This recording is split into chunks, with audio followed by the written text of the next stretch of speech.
Hi, again, welcome to this series of. Wait, what? Oh, here it is. Welcome to this series about The Perfume by Patric Süskind. A detail I forgot to mention is the full title of the book is Perfume, the Story of a Murder. So, that's again what we were talking about, weird things and like this, ideals, and that comes into play really interestingly. So first of all, I have the same shirt as last episode. That is because I was researching, right? I was just like kind of going into this rabbit hole about the book. And when I was into this book, I found, sorry, this interview of Kurt Cobain, which, if you don't know who Kurt Cobain is, he is the actual um, vocalist of Nirvana, of this band, which the shirt is about it. And I found it really interesting because that was yesterday, and I was with this shirt on, right? And I get into it, and apparently, this book is one of the favorites of Kurt Cobain, and he actually has an album and a track inspired in the book, which is called Unscented Apprentice. That's who Grenouille um, is, an Unscented Apprentice. Grenouille, our main character of the book. So I actually wanted to put this shirt on again because I thought it was very ironic, very funny how I was wearing a Nirvana shirt, and then I actually get into a rabbit hole of the perfume, the book, and everything. And I found this interview, and it has a track and everything. So I thought it was a pretty fun fact to share with you. So let's get started. Last episode we talked about kind of an introduction, a little bit about myself and why I chose the book, right? I gave you the beginning quote of the book, which was also very interesting, and it gets us already enveloped into the history as a reader and as an audience. So the first topic I want to disclose kind of in this second episode is mostly how this book has something very interesting which I've seen lately, which kind of series like the one that I was talking about, you also kind of this new series that came out a couple of months ago, last year I think, which was Dahmer, which was the story of Jeffrey Dahmer, and kind of the documentary of Ted Bundy. You watch them talk, or they are circled in this way in which the audience is as fooled as the characters in the novel or in the series in this case, or in this case, well, in the book. We get so into it that we're rooting for the villain, or well, the protagonist in this case, but we are as fooled as to the extent of the abominable things that they are doing, mostly because of the power of the vocabulary that the author like entraces into the book, or the writers of a script. So they're so into everything that we also get fooled, and we root for the villain without actually, and then you come like into senses and it's like, oh wait, like okay like okay, this dude is like killing people, you know. Like, you know, it's like pretty funny. So it's like something. But if you think about it, it's mostly because of the power of language. Remember that in a book, it's really important. Even, and this is going to be a tip, which it helps me as a student, but it also should help you, on how you need to analyze the language that is being used in a novel, in a history, in a passage, and then apply that into your own writing, because it becomes as persuasive. It delves you into this kind of like idea of why the author wrote it this way. Why did he use that word?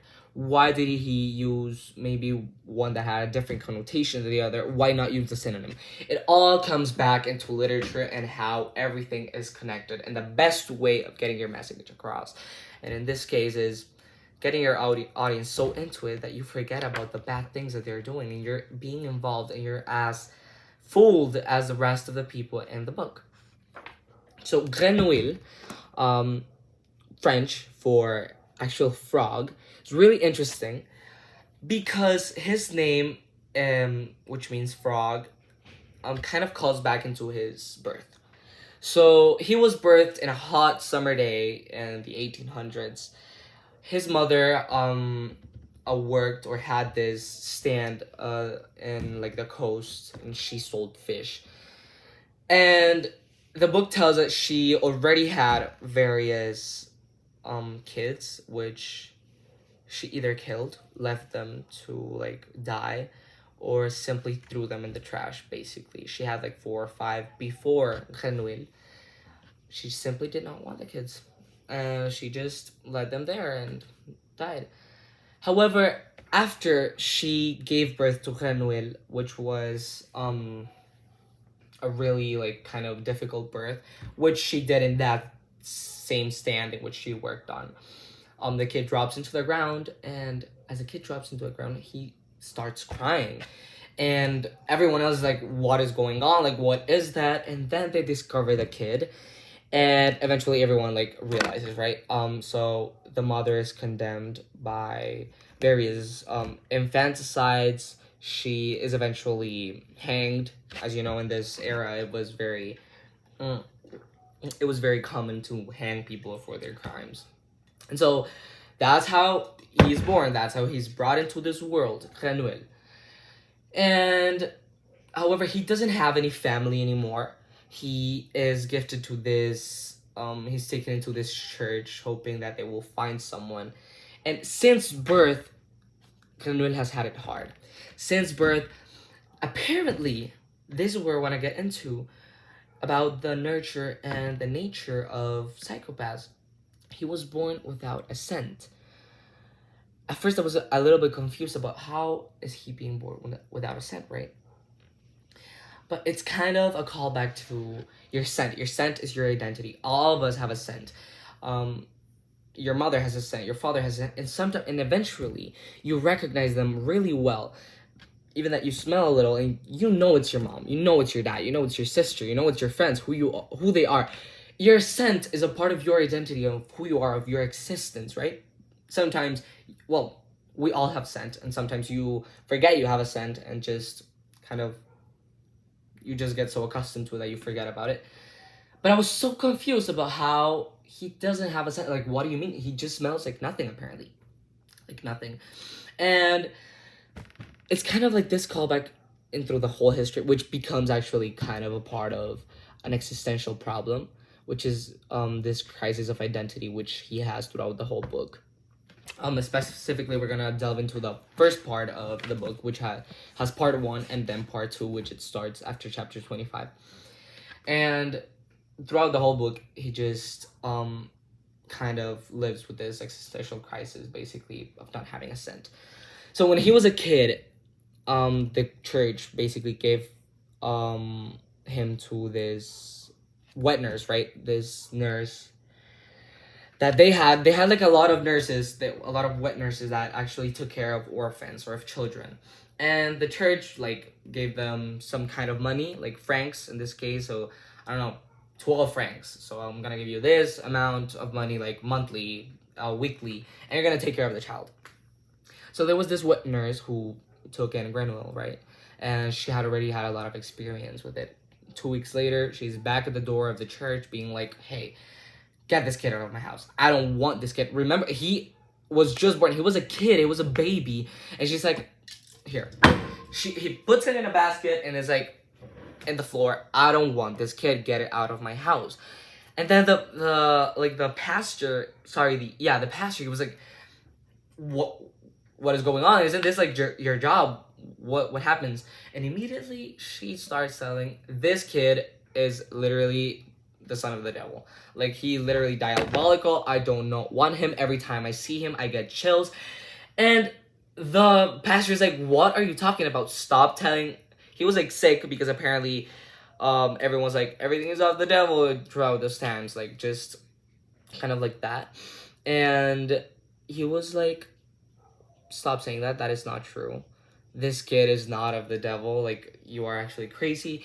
And she starts delving into how kids have a specific scent. She does not know how to describe it, right?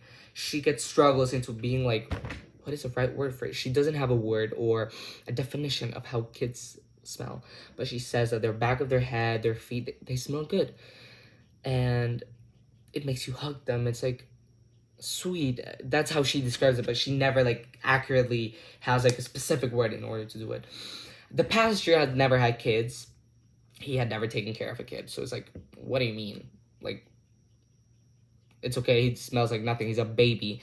He calls back into this theory of how, well, not a theory, but how odor was like something, a punish that was dictated after we humans got out of the Garden of Eden. And it's basically a way to show our sins. So that's how odor works. So in his mind, it's like, yeah, I mean, he's a baby. He does not have any type of sin. Of course he's not going to smell. That's what he thought. So quick rewind, because I'm getting like way too like excited with explaining everything in detail, but I'm not gonna have any time. So he does not have a scent. He creeps out this wet nurse who at the end of the day he just returns him like whatever thing. Then he creeps out the pastor eventually because he woke up and saw the pastor, and the pastor like got chills and everything. He got scared. And so to his luck, the pastor finds this woman that has like this orphanage or like a foster home. She has like a foster home. She has like a lot of kids. Her name is Madame sorry, I forgot. Madame Gaylord. Madame Gaylord, that's her name. So Madame Gaylord was this woman who had a lot of kids in her house. That was like her job. She accepted money for them, and what she did was 50-50. 50% of the money was for the kids, 50% of the money was for me. This woman had something very interesting, which when she was a kid, her father hit her with a puck right here, right above the nose, and she lost every sense of smell, and she became apathetic. She did not feel anything at all. So she had no emotion, and she did not smell. So that was actually great, because to her, the kid smelled like nothing. So she couldn't really know that Renault did not have a scent. And this kind of apathetic like ideal did not make her like a bad person overall. She was just we could say. So it was like she would give the kids the 3 times of food. Nothing more, nothing else. It was like the 3, you were gonna have your breakfast, your lunch, and your dinner. You were gonna do your chores, you're gonna do things. So she was, this apathetic ability did not give her like kind of this like villainy sense of being. She was actually just we could say. Eventually, as Grenoble grows up, he has trouble. Oh, okay. First of all, the most interesting part about it is that the kid went through hell and back. The book says that he survived cholera, he survived like 2 diseases, he survived food poisoning, which for this time it was like a great like surviving to that, right? Even Madame Gaylord's husband died of cholera, and this kid survived it, him being a kid, right? He fell from I don't know how many feet, which left him with a left foot slightly like, so he walked a little weird. So he went through hell and back, right? He suffered a lot in his childhood, but he survived. He got through it. He pulled through. Eventually, we start realizing that this kid is not normal in a way that he does not start talking. In the book mentions that he does not talk because it does not interest him. Like, he learns the name of the things that interest him throughout scent. So the irony of oral ironies is that this kid does not have a scent, apparently, but his nose is so refined, so delicate, so sophisticated that he smells everything. And as he grows, it starts to develop in such a way like it's superhuman. He starts smelling people from far away and knowing when they're gonna enter the house. He starts knowing their age because of how they smell. He starts knowing where things are without the need for sight because he smells them. He starts differentiating between types of woods, which is what he had at the moment, types of different fluids. Like, at first, he would sit down, be like, get the scent, and he would say wood. He would have never spoken the word wood before because it did not interest him until he smelled it and he like melted into it. After he started knowing what kinds of wood he was smelling. So it became like really this superhuman characteristic of him. Eventually, it crept out Mrs. Gaylord as well, and she gifted him again. She gifted him again to this, basically it was this worker which needed cheap labor, for a dangerous kind of like assignment basically. So he had to like work with dangerous chemicals and dangerous things because he was like a merchant and everything. So what this types of merchant did is that they looked for orphans or people that wouldn't really overall kind of object about their work because they needed their money or they literally didn't have anything else to do, because they were also not gonna waste the majority of their workers in such a dangerous thing. So he got put into with this man. He started doing all this dangerous work. He did not rebel. He was like doing it constantly. He got sick from this sickness that got everyone, that every time someone got sick with it, they died basically, and that was the fear of every worker. He did not die. He survived it. And that made him even more valuable to this worker because he built an immunity to it. So now he could work with those chemicals, work with everything else, and he was not going to get sick again. And eventually, Granule had such a refined nose that his awakening, his epiphany, started with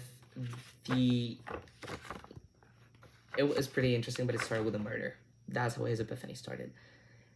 With a murder. With killing someone. Actually, I want to go back really quickly into the nature nurture part, right? About psychotic people, psychopathic behavior, and everything. And I want to talk about this simple quote about the book and how it's a part also of everything that we're going to develop. I think our final episode is going to be delving about into this, or probably next episode. I'm not sure. But this is what it says. For his soul, he required nothing. Security, attention, tenderness, love, or whatever all those things are called that children are said to require, were totally dispensable to him. That's what it says. And then it says that basically he lived because of pure want of living, and that if he would have wanted that love, he would have not been able to live because he never possessed it. So it was a good thing that he did not have it. So it's kind of like, that's how you see he didn't have no one throughout his childhood, and he properly did not have no one throughout his life. So back into how his epiphany started within the smell thing, right? So we're talking about he's already a little bit older. He's still working with this man, with dangerous chemicals and everything. He became such a good worker that eventually they started giving him the Sundays off. And on one of those Sundays, there was like this anniversary of this king, right? And fireworks were thrown in France and like this plaza and everything. Everyone was out there. It was pretty fun. And so he was there. And eventually, he just goes silent. And he smells something.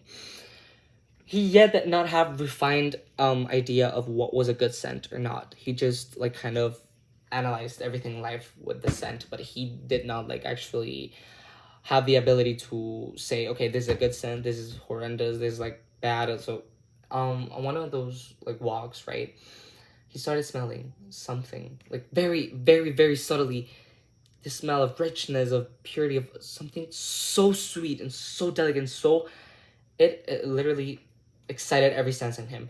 And he started doing this because he just felt it for a second. And it was so subtle that he could not smell it again. So he started going like crazy, trying to find that source of that smell. Started walking faster. He could not smell it. Then suddenly he caught like a glimpse of the smell. Eventually, he started getting close into a smell until the smell became much more stronger. But he wanted it to be stronger. Eventually, he realized that that smell came from a young woman that was basically just entering womanhood. She was 14, 15, 16 years old. She was cutting plums in her backyard, and he realized that the source of the smell was from her. he started creeping up on her. And again, without having a scent, it's like he did not exist. That's why sometimes his moves were very quiet. People sometimes didn't even realize he was there. And she didn't realize he was there. And until she did, and they made eye contact, he started strangling her. He killed her.